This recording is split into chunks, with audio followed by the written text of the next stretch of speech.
D-Lo for boxing. Alright fam, before I get into this video, I just want to say I want to take my hat off to everyone who gets on here and talks about boxing consistently, whether that be doing a live stream once or twice a week, whether that be dropping content daily, several times a day, whether that be monthly live stream, however, people who consistently come on here and push back their feelings about the sport, or things that are going on that maybe deter them, what I'm saying, discourage them a little bit. And also to shuffle things around in their personal life, to be able to consistently come on here and talk boxing. I take my hat off to all of them. You know what I'm saying? Because I can attest that it's not easy. That being said, I just want to touch on the Jermell Charlo fight. I haven't been on here in a while, and since the time I've been on here talking boxing, Jermell Charlo has captured the Undisputed Championship at 154 pounds. I know this is old news to everyone, but I just want to give my take on it. Jermell Charlo went out there and fought a good fight against Brian Castano. Castano gave a great account of himself as well, and I meant to say Jermell fought a great fight.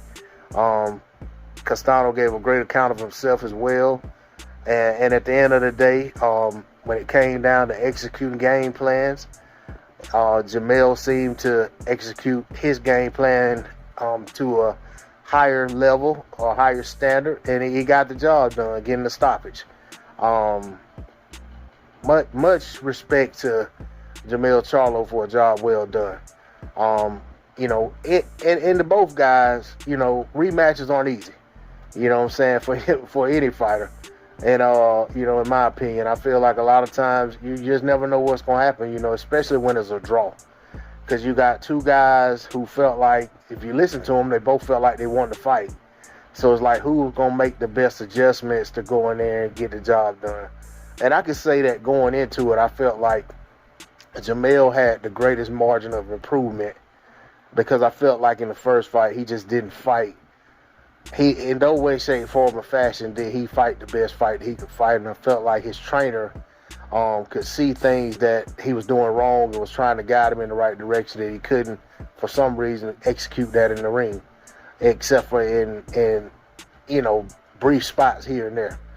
But in the rematch, it was the total opposite. He went out there and he adhered to a game plan that led him to victory, and he got the job done. And now it's on to he has a mandatory against Tim Tszyu, so we'll see if that's what's next, or whatever he decides. I'm eager to see what happens. For me, I would absolutely love to see Jermell Charlo have an undisputed reign, or attempt an undisputed reign, and just stand there and take on all challengers. Everybody who gets in that mandatory position, or volunteer, whatever, and goes out there and proves that, hey, I'm the king of the hill until somebody knocks me off my perch. That's what I'd like to see him attempt to do. I feel like he has the mindset to try that. And who's to say that, he can't get it done? Maybe he rattles off 5 or 6 defenses at 154 as the undisputed champion. At this day and age, to do something like that, that's Hall of Fame worthy type stuff.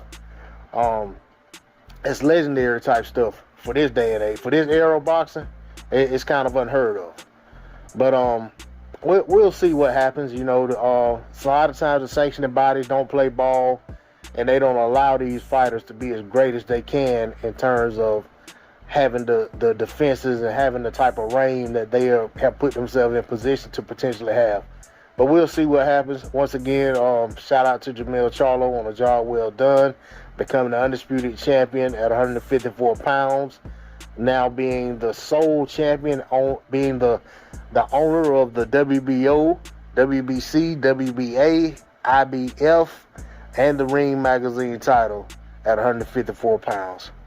Salute to him for that. That's all I got on it. D-Lo 404 Boxing. Like, share, comment, and subscribe. I'm out. Peace.